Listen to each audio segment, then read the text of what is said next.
menjelang pemilu 2024, semua kepala daerah kena injak semua.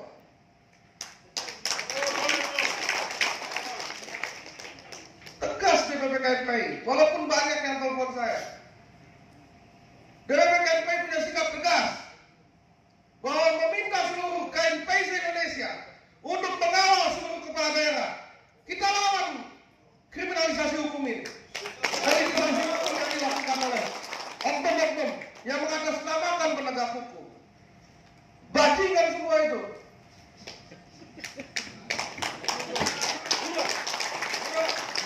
Jadi jangan pernah takut. Kita memiliki masa depan, bro. Jadi kalau sampai hukum dibuat semena-mena, hukum diinjak-injak, hukum dibuat carut-marut, kita yang merasakan, bukan yang tua-tua ini yang merasakan. Kedepannya anak-anak kita yang merasakan. Apa mau Indonesia menjadi negara barbar? Jadi hukum harus tegak.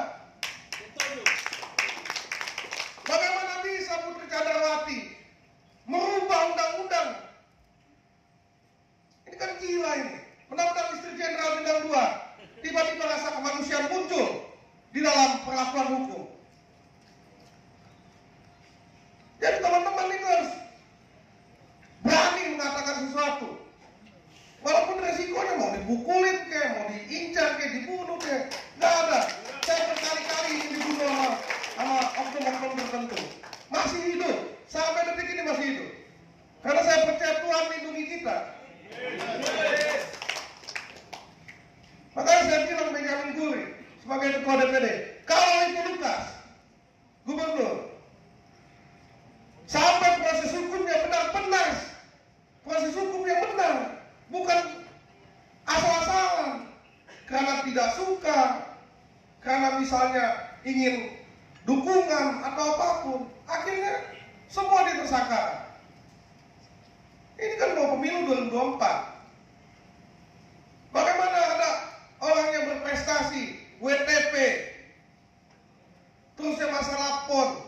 Saya ini orang pertama yang mengatakan bahwa awasi itu dalam PON.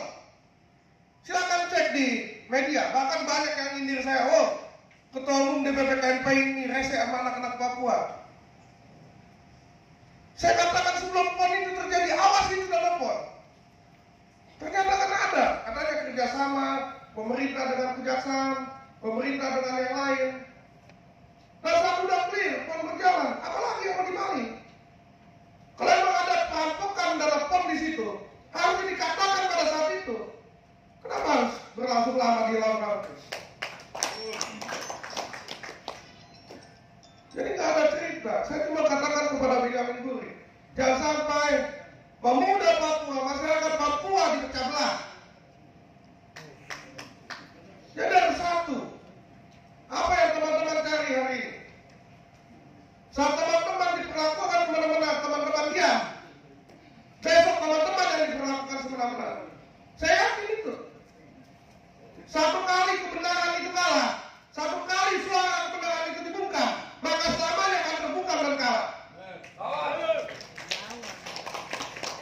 Jadi harus lawan, gak ada urus. Makanya saya pertimbangkan bagaimana konsekuensi dari suara kebenaran yang diperjuangkan oleh DPP KNPI.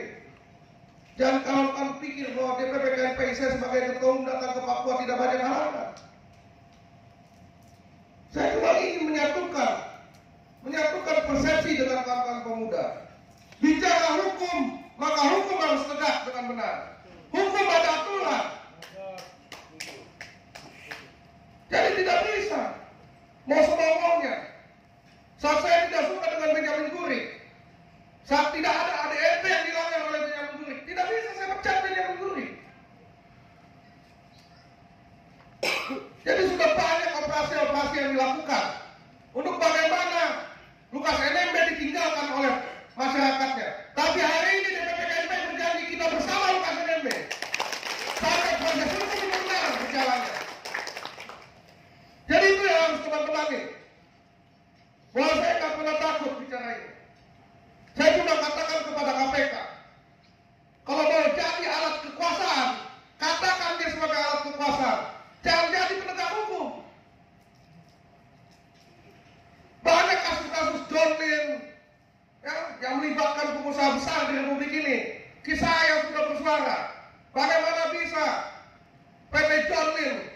yang menyuap pajak, merekayasa pajak, hanya konsultan yang kena.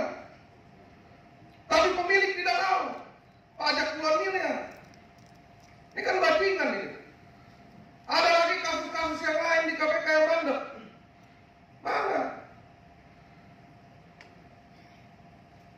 Jadi perlawanan terhadap KPK itu harus dilakukan. Saya tidak peduli bahwa hari pertama dibilang anti korupsi, pendukung koruptor. Tapi dibanding saya menjadi penjilat dari kekuasaan, saya lebih baik melawan. Yang harus dilakukan anak-anak muda. Saya yakin bahwa Bapak yang ada di sini, TNI Polri juga ingin merasakan kedamaian di Indonesia ini. Jadi jangan dibuat masyarakat ini berbenturan, dioperasi kanan kiri, yang satu dukung A, yang satu tolak A. Kita lihat dong proses hukumnya. Kalau KPK bisa buktikan masalah adanya korupsi di Palukas NMB, saya juga akan mengerti. Semua akan mengerti anak-anak Indonesia. Tapi ini kan kita dibodohi. Kita seakan-akan ini anak-anak muda Indonesia ini orang tolol semua. Ya kan?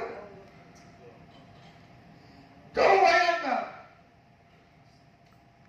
Orang hamil aja di penjara masih bisa kok, di penjara. Jangan Putri Candrawati baru mau netein anak aja, susuin anak, bisa bebas. Ditendang pada Jenderal Bintang, nembak anjing aja langsung pindah. Ini baru Jenderal Bintang 2, udah jadi kaisar konsorsium 303. Gila gak? Berapa miliar duit yang ada? Jadi harus disuarakan. Kalau mau semua tegak adil, buka semua. Jangan tutup-tutupan. Buka apa yang dilakukan Pak Lukas, ya kan? Apa yang dilakukan terhadap Ferdi Sambo. Ini kan bajingan. Saya punya om ini polisi, Kapolsek di Kalimantan. Dalam hidupnya nggak pernah maling duit-duit rakyat itu, ya. Apa? Pungli-pungli segala. Hari ini sama dengan Sambo, kan gila nih. Jadi Sambo itu harus kita teriakkan semua, hukum mati itu, bandit itu. Gitu. Melawan hukum tegak. Di TNI udah banyak yang dihukum mati kok. Berapa yang dihukum mati? Kopral yang nembak apa namanya, marinir itu pasukan Qatar, dihukum mati. Tegak dong. Makanya selalu slogannya TNI itu bersama rakyat. Slogan polisi itu pengayom rakyat. Jadi harus bersama rakyat, jangan pengayom lagi. Bersama rakyat polisi, tegakkan hukum. Jadi itu yang saya minta. Saya sebagai pendukung Pak Listio Sigit, pasti saya akan mengawal presisi yang ada di Indonesia. Karena satu-satunya hari ini orang yang teriak, organisasi yang pertama mendukung Listio Sigit sebagai Kapolri, yang orang saksikan itu adalah DPP KMPI. Kita punya tanggung jawab, bos. Kita pemuda punya tanggung jawab untuk masa depan bangsa ini. Jadi jangan pernah takut, jangan mau dipecah belah. Memang ada untungnya kita dipecah belah. Gak ada untungnya. Kita yang harus kita tegakkan adalah bagaimana tatanan hukum sehingga Indonesia